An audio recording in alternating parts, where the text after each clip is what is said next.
You are more than just a girl from this village. You come from a lineage of power and mystery. Your ancestors were from the marine kingdom, and in a previous life, you were a mermaid. Once in a riverine village surrounded by hills, there lived a girl named Breda. Breda was a young woman of breathtaking beauty.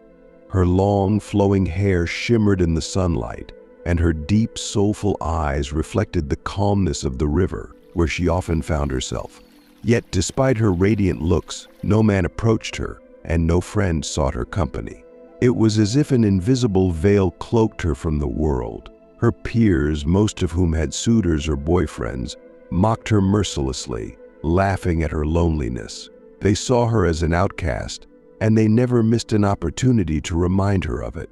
Breda lived with her father, a kind man who adored his daughter. Her mother had passed away when she was very young, leaving a void in her heart that Breda filled by seeking solace by the riverside. The river became her escape, a place where she could drown out the ridicule and pain. Every day, she fetched water from the river, but even this simple task brought her trouble. The girls in her village would often follow her, breaking her clay pot and hurling insults at her. Humiliated, she would wait until everyone left before she could return home with a broken heart and empty hands. When her father asked what had happened to her pot, Breda would lie, saying she had tripped and fallen. She couldn't bear to tell him the truth. Her only confidant was Bella, an old woman who had taken on the role of her guardian since her mother passed. Bella, with her wise, gentle eyes, offered Breda the comfort of a mother. Whenever Breda confided in her, Nana would simply smile and tell her, "You're stronger than you know, my dear. Keep your heart pure." One day, as Breda was fetching water at the river, the group of mocking girls appeared again. She braced herself for their cruelty. But something strange happened. They stopped in their tracks, their faces pale with fear, and without a word, they ran away. Breda was confused. She looked around but saw nothing that could have frightened them. She stepped out of the river and onto the shore, still puzzled. That's when she noticed a small, shining fish flopping helplessly on the riverbank. The fish looked weak and fragile, struggling to return to the water. Breda felt a surge of compassion. She bent down, scooped up the tiny creature, and gently placed it back into the river.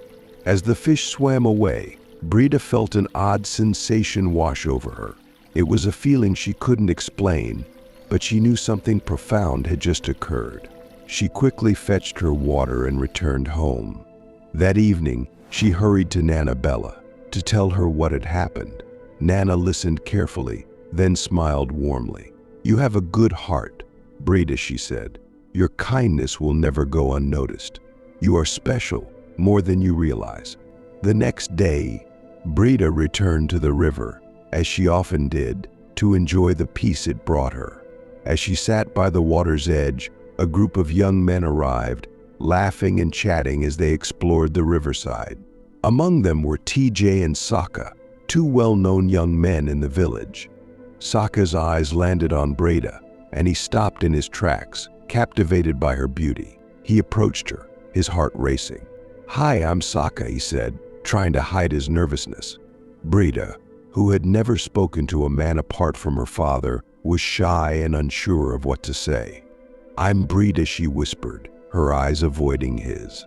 Before Sokka could ask her anything more, she quickly stood and ran away, overwhelmed by the attention. Sokka smiled, watching her leave, determined. "TJ, I have to find her again. She's the one," he said to his friend, who smiled knowingly. Breda, her heart pounding, ran to Bella once more.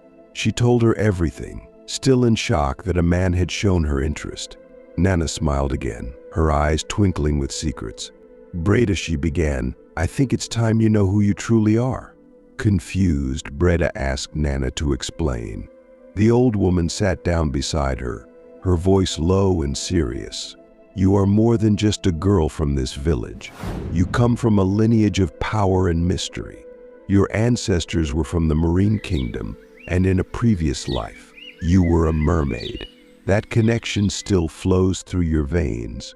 The kindness you showed to that little fish the other day was a test one that you passed. The river remembers its own. Breda was stunned. But why have I suffered so much? Why did no one ever see me? Nannabella nodded solemnly. Because you are special. You are not meant for the ordinary. The mockery and loneliness you endured were part of your path. It was life shaping you, testing the strength of your spirit. But now things are about to change. As if on cue, a group of village elders appeared at Nannabella's house later that day. Among them were TJ and Sokka, dressed in fine clothes. Breda quickly hid, peeking from behind a curtain as the men introduced themselves. "Good day, Ma," Sokka said, bowing respectfully to Nana. "I am Sokka. Here are my chiefs and my friend TJ. I have traced a young, beautiful lady named Breda down here. I don't know if I'm at the right place, Ma." Nana smiled warmly. "I know your father, and you're at the right place, my son," she said. Sokka continued, "I found peace at your place. I come to seek for her hand in marriage. I believe she is here." "Yes, but Breda's father is not here, and we must follow the proper customs. Return in 4 market days, and we will give you an answer," Nana said. One of the elders said, "You're right, our wife. That's how things are meant to be." The men agreed, leaving an invitation wine as tradition required. Breda, still hidden, was trembling with a mixture of fear and excitement. After they left, her father returned, overjoyed by the news of the proposal. Breda, though nervous, was relieved that her days of mockery were over. She accepted the proposal, comforted by the thought that she would no longer be ridiculed by her peers. It wasn't until the day of the wedding that Breda realized she was marrying a prince. "Why didn't you tell me Sokka was a prince?" she asked Nana, her heart racing. Nana smiled. "Some things are best left untold, my dear. You were always meant for greatness." At the wedding, the girls who had once mocked Breda watched in awe as she walked down the aisle, radiant in her bridal attire. She saw them standing awkwardly in the crowd and whispered to the waiter, "Make sure they are served well."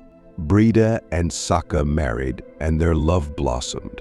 The village, once a place of sorrow for Breda, became her kingdom, and she lived happily with her prince by her side.